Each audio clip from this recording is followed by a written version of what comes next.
Hey, everybody. You ever heard this myth? There's no way that you can prove that your child's cerebral palsy, developmental delay, or brain damage was caused by birth injury. That is just a mystery. Well, let me tell you the facts.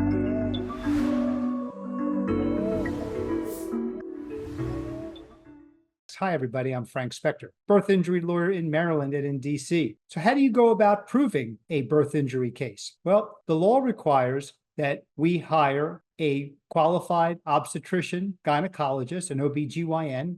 An OBGYN is the type of doctor that delivers babies. So what the law requires is that an OBGYN review the medical records, look at what happened during the birth, review everything. Then, based upon their experience, because they do deliveries themselves, and they also are aware of what the standards of care are, and the standards of care are ones that are put out by different pieces of medical literature. The most important are what we call the American College of Obstetrics and Gynecology. It's called ACOG, A-C-O-G, probably giving you more information than you wanted to know, but medical literature does discuss births, complications of birth, warning signs. And so an OBGYN who reviews the medical records on our behalf has the skill and the training and the knowledge to be able to understand what the standards of care are and how those standards of care were what we call breached, how the doctor's actions fell below the standards of care. And that's really important because without having an OBGYN doctor be able to review the records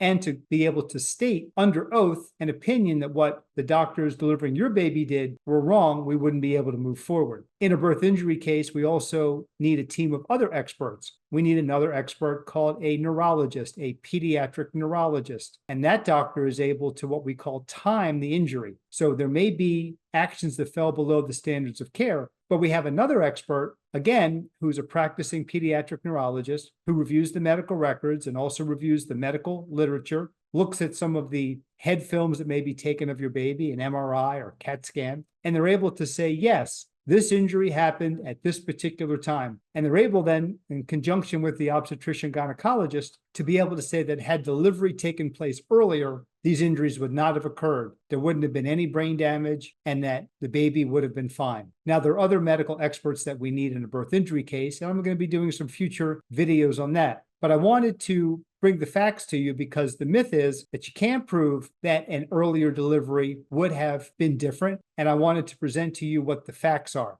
So I hope you enjoyed this video. I hope you found it informative. If you did like that and you want to take advantage of some of my other videos, please hit that subscribe button. That way you will be automatically sent all my content that I'm putting out on birth injury and medical malpractice. You can also go to my website at frankspectorlaw.com. On my website, I have lots of great content about medical malpractice and birth injury. That content is being updated all the time. I'm going to put a contact form below. If you'd like to speak with me about a birth injury case, you may put your name and your number and your email. You can also go to my website at frankspectorlaw.com. On my website, you're going to find lots of good contact forms for you to fill out. Whether you fill out the contact form below on YouTube or you fill out that form on my website, that will be sent directly to me. Once you hit that submit button, I will look at it and I will call you back and I will talk to you personally. As always, it's a free consultation. Thanks again for watching this video. I hope to see you again on a future video. Take care.